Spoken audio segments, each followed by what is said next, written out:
Hello students, pre law one history department students. इसके पहले मैं आप लोग को एक टॉपिक दी थी और उसके बारे में बताई भी थी। वह टॉपिक था स्वदेशी मूवमेंट और आज का टॉपिक है 1909 एवं 1919 के भारतीय अधिनियम यानी Indian acts of 1909 and 1919 AD। Students, इस अधिनियम के तहत, इस एक्ट के तहत क्या हुआ था,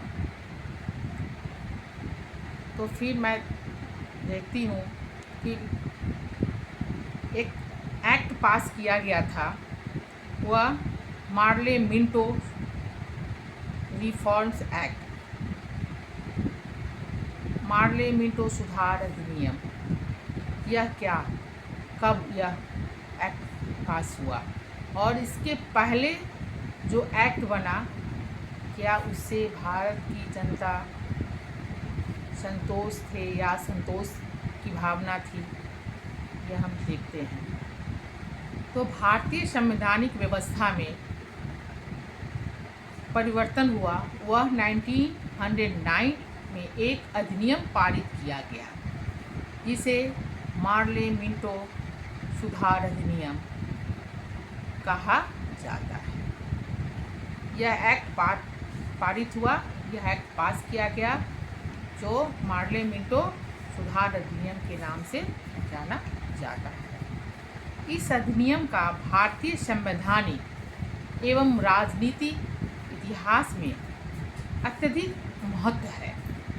आखिर संवैधानिक और राजनीतिक दोनों यह क्यों इतना महत्वपूर्ण है, क्यों इतना महत्वपूर्ण हुआ, इस बिंदुओं पर हम मेरे ध्यान आकृष्ट होगी। आखिर क्यों यह इतना इम्पोर्टेंट इसको माना गया, क्योंकि इसमें इसका जो व्यापक प्रभाव था वह भारतीय राजनीति पर पड़ा था, भारतीय राजनीति पर पड़ा था। अब देखते हैं कि पारित होने के कारण क्या क्या था। कॉजेज फॉर द, इसका यह पारित जो हुआ, यह पारित होने के पहले क्या स्थिति थी और पारित होने के बाद इसकी क्या स्थिति है।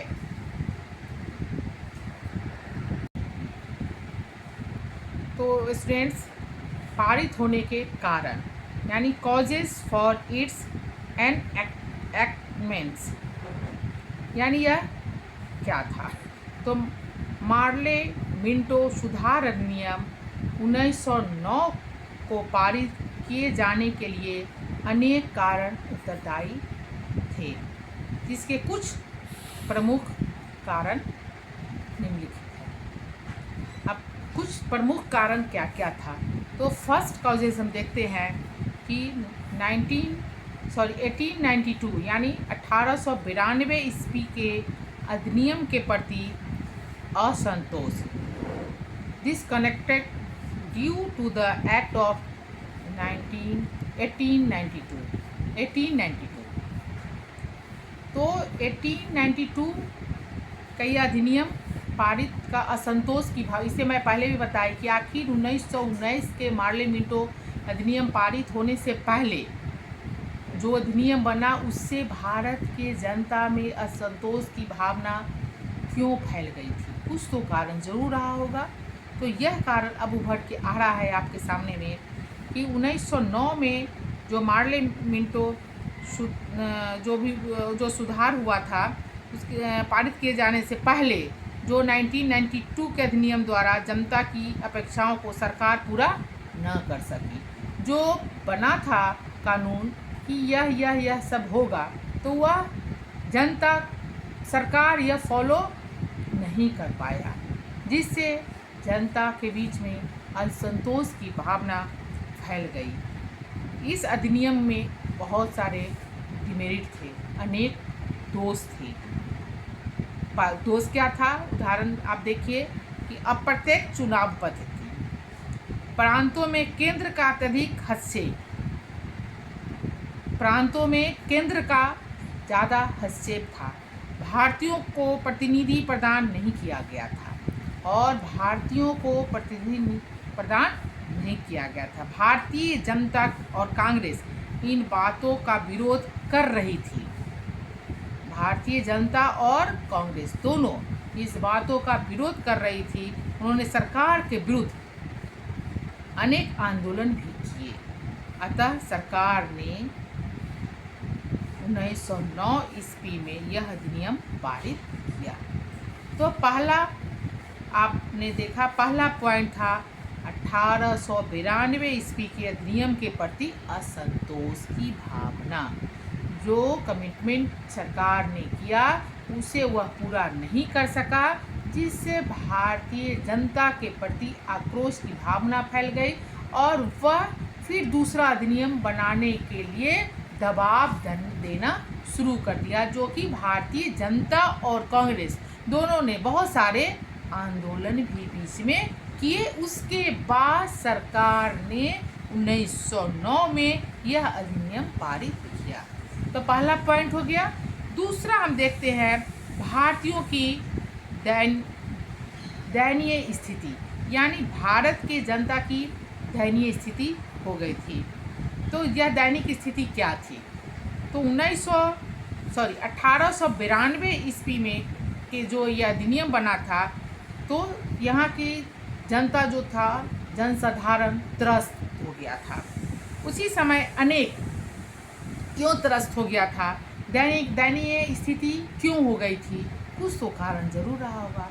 तो उसी समय भारत में प्राकृतिक विपदाओं की स्थिति और खराब हो गई थी, यानी प्राकृतिक कहर फैल गया था, आपदा आ गया था। आखिर आपदा, प्राकृतिक आपदा क्या? कुछ तो कारण होगा। तो हम देखते हैं कि इसी समय भारत के कुछ भागों में आपने सुना होगा कि भारत में भी एक बार प्लेग हुआ, बहुत महामारी फैला और यहाँ पे बहुत लोगों की मृत्यु हुई। तो उसी समय भारत में प्लेग और मलेरिया महामारी के रूप में फैला। कौन कौन बीमारी फैला? तो प्लेग और मलेरिया। जैसे स्टूडेंट अभी तत्काल आपके सामने में कोरोना महामारी फैला हुआ है, जिससे आप सभी त्रस्त हैं। उसी तरह उस समय का 1892 ईस्वी में 1892 में यह बहुत बड़ा प्राकृतिक आपदा सामने आया और यह दो बीमारी, प्लेग और मलेरिया, चारों तरफ भारत के कुछ हिस्से से शुरू हुआ और यह फैलता चला गया, जिससे भारत की जनता की स्थिति नाजुक दयनीय हो गई। इसके अतिरिक्त और इसके बाद 1896 से 1897 ईस्वी और 1899 से 1900 ईस्वी में अकाल भी पड़ा। दोनों चीज़, अकाल यानी बारिश नहीं हो पाई होगी, अकाल खाने पर आफत हो गया, अनाज नहीं मिल रहा था। तो यह एक उधर महामारी और इधर हम देखते हैं 1896 से 97 और 1899 से 1900 में भयंकर अकाल भी पड़ा, जिससे भारतीयों की स्थिति दयनीय हो गया, दयनीय बन गया। विश्व के अनेक देश द्वारा भारतीय सरकार की बहुत आलोचना भी, कटु आलोचना भी की गई। क्यों किया गया? क्योंकि भारत की स्थिति को सुधारने के लिए अंग्रेज नेता निरंतर सुधारों की मांग कर रहे थे। भारत की स्थिति को सुधारने के लिए वह निरंतर मांग कर रहे थे, क्योंकि भारत में प्लेग, मलेरिया और उसके बाद अकाल, यह तीनों आ गया था और भारत की जनता की स्थिति नाजुक हो गई थी। तो आलोचनाएं भी होती है, तो और विश्व स्तर पर आलोचनाएं भी हो रही थी, क्योंकि हमारे भारत पर किसका शासन था? अंग्रेजों की शासन व्यवस्था थी और अंग्रेज निरंतर हेल्प के लिए सभी देशों को वह कह रहा था, मांग रहा था अपना यहाँ पर वह सुधार के लिए निरंतर। तीसरा कारण तो यह हो गया भारतीयों की दैनिक स्थिति। पहला पॉइंट हो गया 1892 ईस्वी के अधिनियम के प्रति असंतोष। दूसरा यह हो गया स्थिति, दयनीय स्थिति, भारतीयों की दैनिक स्थिति। तीसरा पॉइंट हो गया लॉर्ड कर्जन का शासन काल, यानी 10 ईयर ऑफ लॉर्ड कर्जन का शासन काल। तो अब लॉर्ड कर्जन के शासन काल में क्या हुआ जो कि असंतोष की भावना फैल गई। तो लॉर्ड कर्जन ने भारत में 1898 ईस्वी से 1905 ईस्वी तक वायसराय के रूप में शासन किया। 1898 से 1905 तक वह यहाँ भारत के वायसराय के रूप में रहा। लॉर्ड कर्जन एक योग्य व्यक्ति था, किंतु उसकी निरंकुशतावादी नीतियों ने भारत की स्थिति को और बिगाड़ दिया। वह योग्य व्यक्ति तो था, लॉर्ड कर्जन के बारे में मैं आपको पहले भी पढ़ा चुकी हूँ। तो वह योग्य तो था, लेकिन इसकी निरंकुशता, जो इतनी निरंकुशतावादी उसके पीरियड में हुआ, जो कि स्थिति भारत का और बिगाड़ दिया। भारतीय जनता जिस समय अकाल के कारण भुखमरी का सामना कर रही थी, उस समय कर्जन ने कलकत्ता में विक्टोरिया स्मारक बनवाने में लाखों रुपया खर्च किया, जिससे भारतीयों में रोष उत्पन्न हुआ। आखिर यह निरंकुशतावादी नीतियाँ क्या थी?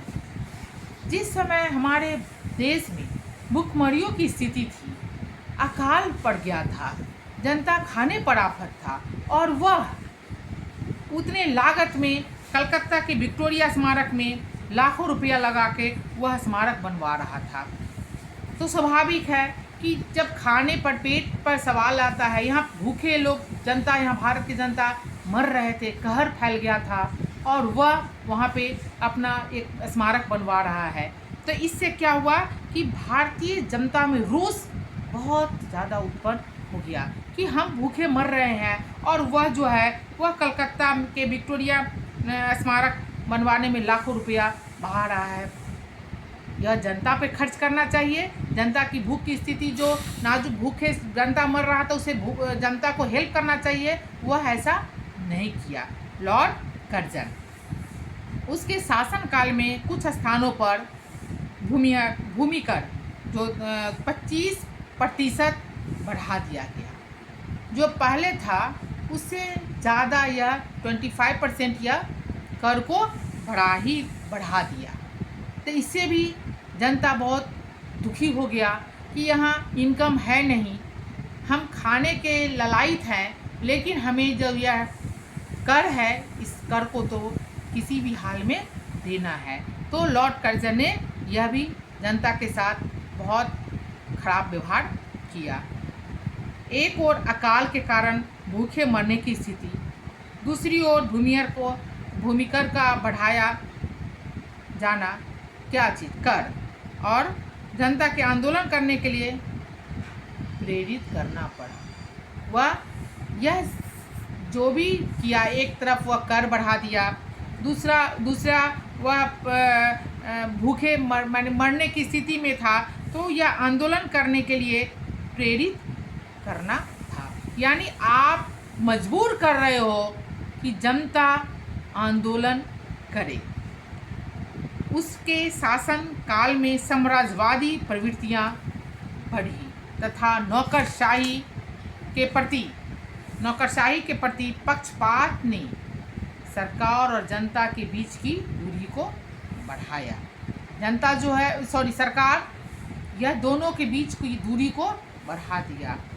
कर्जन ने 1905 ईस्वी में बंगाल के विभाजन की भी घोषणा की, जिससे संपूर्ण भारत में भीषण असंतोष उत्पन्न हुआ। और बंगाल के क्या किया कि 1905 में चलो हम बंगाल का विभाजन करते हैं। अब ऐसी स्थिति में पूरे भारत देश में हमारे संपूर्ण भारत में जनता के बीच में यह भीषण असंतोष की भावना फैल गया। यह भावना उत्पन्न हुआ। इसी के परिणाम स्वरूप भारत में उग्रवादी आंदोलन का भी जन्म हुआ। इसी का नतीजा था कि उग्रवादी आंदोलन का जन्म हुआ, जिससे अंग्रेजी शासन की जड़ों को हिला दिया। यही कारण था कि उग्रवादी आंदोलन का जन्म हुआ और जिसने अंग्रेजी शासन की जड़ों को हिला दिया। 1909 ईस्वी के अधिनियम के द्वारा सरकार भारतीयों के बढ़ते हुए आक्रोश को ठंडा करना चाहती थी। अब सरकार के पास भी समस्या उत्पन्न हो गई, तो भारतीयों में जो यह आक्रोश फैल गया था उसे ठंडा करने के लिए, शांत करने के लिए 1909 ईस्वी के जो अधिनियम था उसे वह पारित करना किया और उसे ठंडा करना सोचा और उस चीज़ को वह किया। तो यह स्टूडेंट हम देखते हैं कि यह सब जो था यह कारण था। फिर दूसरा है वैदेशिक घटनाओं का प्रभाव। फिर देखते हैं उग्रवादी नेताओं का आविर्भाव क्या था। तो यह सब जो है मार्ले मिंटो सुधार अधिनियम के तहत यह सब आता है। फिर हम नेक्स्ट क्लास में स्टूडेंट चलते हैं कि आखिर मार्ले मिंटो अधिनियम के यह प्रमुख धाराएं, इसका मेन क्या था और इस धाराएं में क्या क्या लागू किया गया था। तो हम नेक्स्ट क्लास में फिर इसके बारे में बताऊंगी।